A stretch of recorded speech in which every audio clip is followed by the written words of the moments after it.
आज हम class double integration की एक और एग्जांपल डिस्कस करने लगे हैं हम लोग। लास्ट एग्जांपल में हम लोगों ने ये डिस्कस किया था कि अगर मेरे पास लिमिट्स में कांस्टेंट वैल्यूज़ आ रही हैं तो मैं जो ऑर्डर ऑफ इंटीग्रेशन है उसको इंटरचेंज कर सकती हूँ। मतलब पहले with respect to X integrate करने की बजाय विद रिस्पेक्ट टू वाई भी इंटीग्रेट करती हूँ तो कोई फ़र्क नहीं पड़ेगा उस केस में कि अगर दोनों इंटेग्रल्स की जो लिमिट्स हैं उसमें सिर्फ कांस्टेंट वैल्यूज़ इस्तेमाल हो रही हैं, कोई वेरिएबल इस्तेमाल नहीं हो रहा।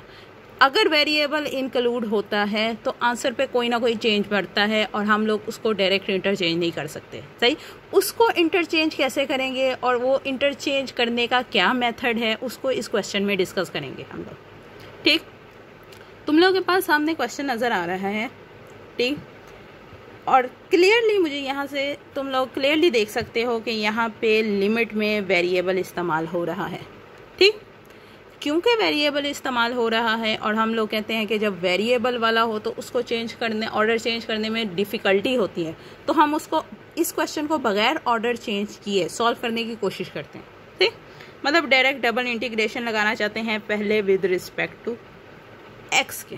सही, अब अगर मैं विद रिस्पेक्ट टू एक्स करना चाहती हूँ एक्सपोनेंशियल फंक्शंस के लिए या ट्रिग्नोमेट्रिक फंक्शंस के लिए, हम लोग ये कहते हैं कि अगर इन फंक्शंस के डेरिवेटिव आगे मौजूद हों तो उनकी इंटीग्रेशन पॉसिबल होती है। सही, सो ई बेसिकली फंक्शन मेरे पास ये है ई की पावर एक्स स्क्वायर। सही, अब ई की पावर एक्स स्क्वायर का मैं डेरिवेटिव अगर लेती हूँ, सही, तो exponential function as it is, साथ में पावर का derivative which is equal to 2x।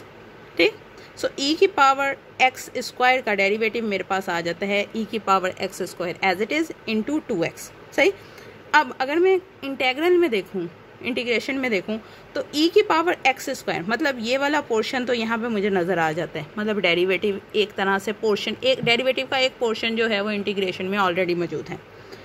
2 जो है वो मैं बना सकती हूँ सिंपली मल्टीप्लाई और डिवाइड करके। सही, ई की पावर एक्स स्क्वायर मौजूद है, 2 को मैं अपनी मर्ज़ी से यहाँ पे तरीके से ला सकती हूँ, 2 को मल्टीप्लाई और डिवाइड करके यहाँ पे एग्जिस्ट करा सकते हैं। ये भी हो गया, ये भी हो गया। इसके बारे में क्या कमेंट है? सही, अब अगर हमारे पास एक्स है, इस वक्त मेरे पास इंटेग्रल में एक्स कहीं पे भी नहीं है। सही, और दूसरा वेरिएबल को ना हम कभी भी एक्स मल्टीप्लाई डिवाइड करके, मतलब मैं ये वाला सिस्टम नहीं कर सकती उसके साथ।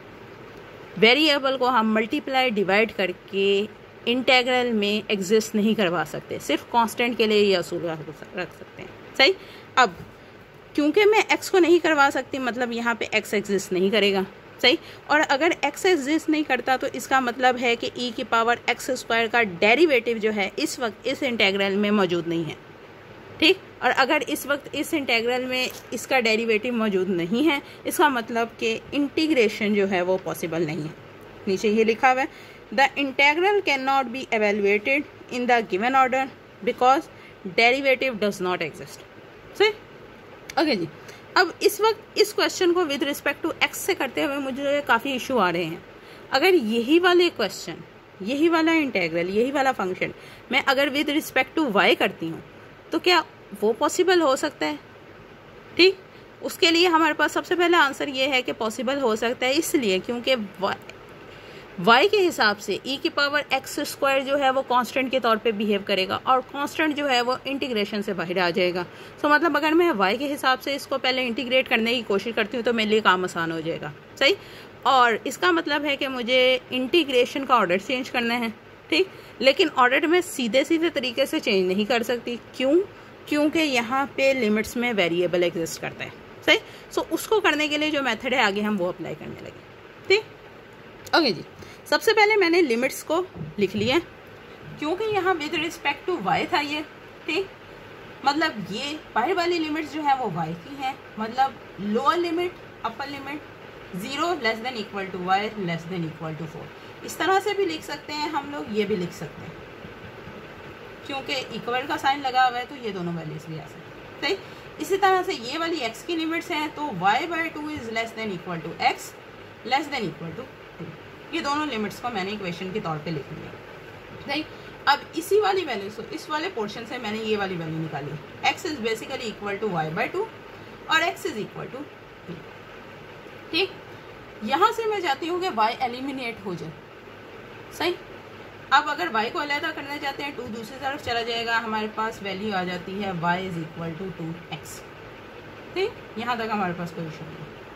अभी हम लोगों ने y की दो वैल्यूज़ कांस्टेंट वैल्यूज़ निकालनी थी, लिमिट्स निकालनी थी।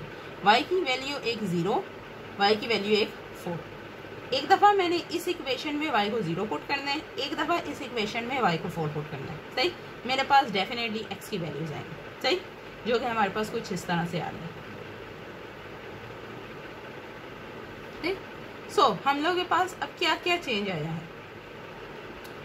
मेरे पास एक लिमिट आई है हमारे पास 2x, y = 2x और x की दो वैल्यूज आई। अब अगर इस चीज़ को इससे रिलेट करें, पहले मेरे पास y की वैल्यूज कांस्टेंट थी, x की वैल्यू में वेरिएबल आ रहा था। ठीक। अब इंटरचेंजिंग के बाद x की वैल्यू कांस्टेंट है, y की वैल्यू में वेरिएबल आ रही है। एक बात तो ये। दूसरी बात, अभी तक मेरे पास y की दूसरी वैल्यू जो है वो एग्जिस्ट नहीं करती, सेकेंड वैल्यू जो है वो y की मिसिंग है। अब अगर मैं यहाँ पे देखूँ क्वेश्चन में dx और dy आपस में इंटरचेंज हो गए। पहले y लिखा गया है, बाद में x लिखा गया। ठीक। Exponential function as it is. अब हम लोगों ने क्योंकि बाहर x लिखा हुआ है तो जो लिमिट्स लिखी जाएंगी वो x की होंगी, और x की कौन कौन सी हमारे पास वैल्यू आई थी। एक दफ़ा x 0, एक दफ़ा 2, मतलब lower limit upper limit. So 0 to 2। सही। दूसरा, y की यहाँ पे मैंने सिंगल वैल्यू की हुई थी 2x, वो हम लोगों ने अपर वैल्यू लिख दी है, जबकि लोअर वैल्यू जो है वो हमारे पास 0 है इसकी पोर्शन की वजह से। यहाँ पे इनिशियली जो हमारे पास वैल्यूज थी जो y के हिसाब से वो हमारे पास 0 थी, तो यहाँ पे भी हमारे पास x के हिसाब से जो y के हिसाब से जो लोअर वैल्यू रहेगी वो 0 रहेगी। ठीक। लोअर वैल्यू में चेंज नहीं आएगा। बेसिकली हम लोग क्या करते हैं, हमारे पास ये व्यू है फंक्शन देखने का, y एक्सिस x एक्सिस। सही। हम लोग इसको इंटरचेंज इस तरह से करते हैं कि इस वाली डायग्राम को y x एक्सिस से हटाकर x y एक्सिस के पोर्शन में करने लग जाते हैं। सही। ट्रांसफॉर्मेशन इस तरह से करते हैं कि उसका एक एंड हम लोग जब भी इसकी इंटीग्रेशन करते हैं, ऑर्डर चेंज करते हैं, सो बेसिकली हम लोग ये करते हैं कि हमारा एक एंड से मैंने उसे पकड़ा रखा है, बाकी सारे कॉर्नर जो हैं वो उसके ट्रांसफॉर्म कर दूंगी। एक एंड से पकड़े रखेंगे, बाकी सारे एंगल जो हैं वो ट्रांसफॉर्म हो जाएंगे। इस ट्रांसफॉर्मेशन में जो एक लिमिट है बेसिकली वो सेम रहेगी। सही। क्योंकि वो लिमिट सेम रहेगी, इसको हमारे पास ये 0 जो है वो सेम रहेगा, जो कि क्वेश्चन में पहले ही बनता, वही क्वेश्चन में 0 यही सेम रहेगा। ठीक। क्योंकि मैं विद रिस्पेक्ट टू x इसको y इसको इंटीग्रेट करना है, x जो है कांस्टेंट है तो कांस्टेंट फंक्शन वाला एक्सपोनेंशियल y आ जाएगा। y के हिसाब से इसको इंटीग्रेट करते हैं तो 1 की इंटीग्रेशन है विच इज इक्वल टू 5। सही। Upper limit minus lower limit, हमारे पास आंसर आ रहा है। बेसिकली इसको इक्वेशन को अगर लिखा जाए तो वो इस तरह से आ जाएगा ex² × 2x dx। सही। अब हमने जब ex² का डेरिवेटिव लिया था तो हम लोगों ने कहा था वो आना चाहिए ex² × 2x। ex² × 2x derivative आगे एग्जिस्ट करता है, सो इंटीग्रेशन एक्सपोनेंशियल फंक्शन की क्या होगी, वो एज इट इज लिखा जाएगा ex²। सही।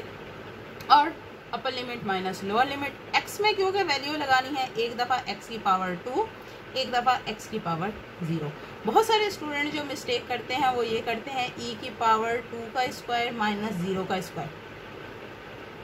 सही। जो कि अक्सर गलत हो जाता है। हो सकता है कई जगह पे तुम लोगों की वैल्यू सेम रहे डायरेक्ट लगाने से, लेकिन बेसिकली तरीका यही है कि ऑपरेटर पे अलग वैल्यू, अपर वैल्यू एक दफ़ा ऑपरेटर पे लगेगी, लोअर वैल्यू दूसरी दफ़ा लगेगी। सही। सो अलहदा लगाना ज़्यादा बेहतर है, और ये हमारे पास ये आंसर आ जाएगा। ठीक।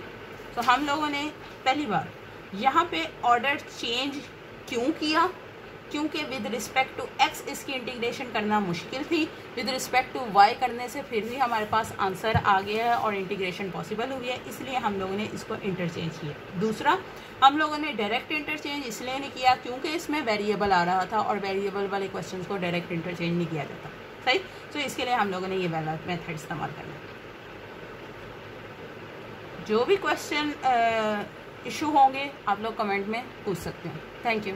अल्लाह हाफिज़।